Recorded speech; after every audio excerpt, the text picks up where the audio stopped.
Well, hello internets. Here we are with a little bit of a vlog. Sort of a couple of things that's been going around my mind that I would like to share. Well, when you talk to a so-called professional in their field, and you get several definitions of what is self-harm. You say that word self-harm and it rings alarm bells. They immediately want to have you sedated and hauled away, because in their textbook, in their classes, in their school, in their learning, self-harm to them is something very, very, very serious, and very, very quick, and well, can be avoidable. However, in my experience, in my reality, I have no plans or no want to do any harm to myself like their textbooks say that I do. However, I have a habit, or I used to have a habit of working way, way too hard, being way too faithful, too loyal, and pushing myself way too much for employers. Now, when you come home from work and you're too sore to enjoy the evening or to enjoy the weekend, but yet you go back and you do it all again for, another week, you're not, you're working well above your pay grade, your wage, and the respect you have for your employer. Now, could that be considered as self-harm?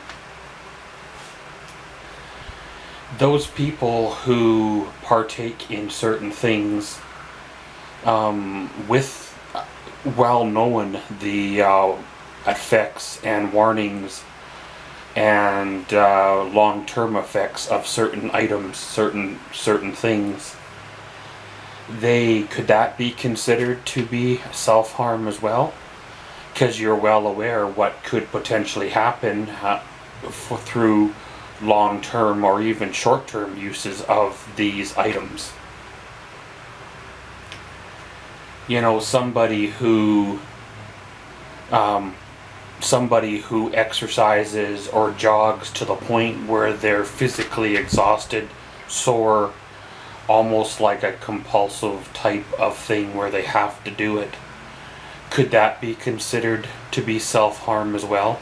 It's when you broaden your thoughts and not just think what they want you to think, not just categorize everything as is written in a textbook. Self-harm can cover a lot of areas. Not eating properly or eating proper food. Once again, that's not good for you. You know what you're doing. You know why. You know that the food's not good. You know what you're doing. But yet many, many people still continue to go through that drive-through or eat that junk food or binge eat. I know there are things that could contribute to binge eating or fast food or even addiction or whatever, but that's another video for another day.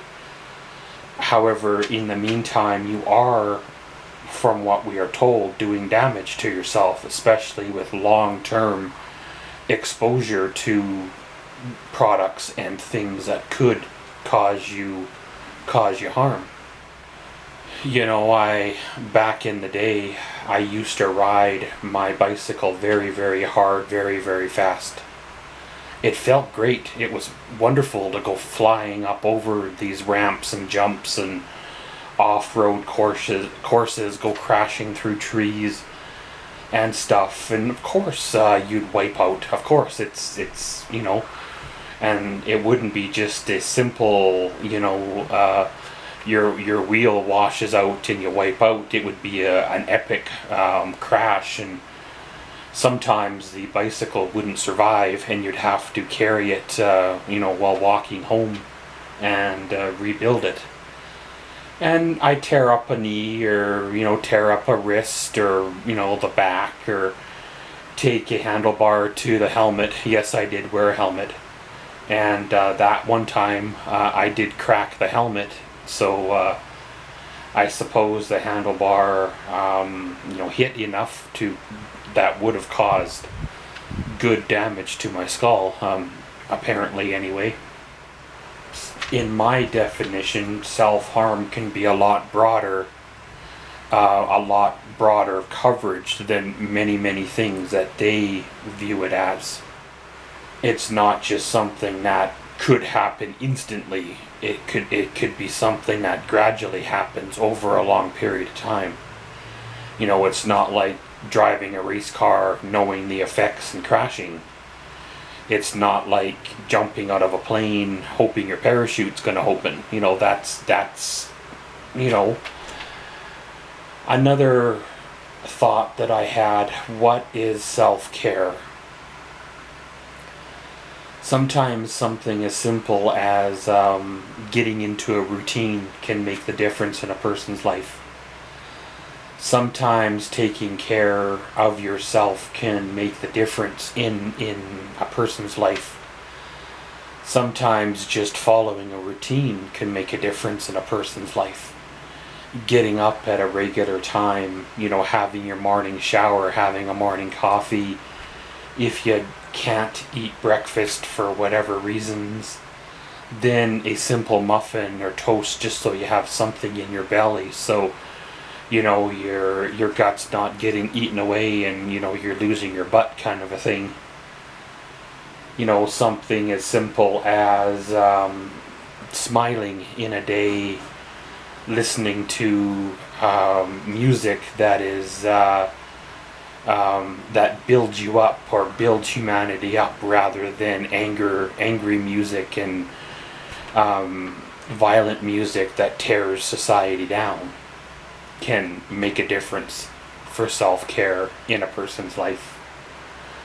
Getting out, walking, visiting people or saying hi to people, if they're willing to say hi back, can mentally make a difference. Take care of yourself. Cutting out things from your past that were potentially harmful or potentially toxic, even if that means people as well, because sometimes we tend to keep a person in our life for far too long, thinking they're friends when really they're not friends. They're just somebody we hang around with because we don't want to be alone, and we buy them food, we buy them coffee, we buy them clothes, we buy them all sorts of things because we think they value our friendship the same way we think that they value us the same way that we value them. However, when they betray us, it becomes really clear that getting away and just having a good weekend is all sometimes a person needs. Trying to keep a positive frame of mind regardless of how things unfold around you. There are things in life that we cannot control. There are things in life that come into our lives to cause issues and troubles. There are things in our past that pop up. Even though we are not directly affected by them, because they could have happened 50, 60 years ago. They could have happened to our parents. They could have happened to, our grandparents. However, if you dwell on that, if you won't let those issues go, they will keep being keep being a sore point for you until such a time as you let them go, because the people that cause those issues are no longer around. So, you know, if your relatives really wanted to do something about the problems, they would have done it years ago, not just kept whining about the problems for the last 50, 60 years. Sometimes taking responsibility for your actions and saying, hey, I messed up.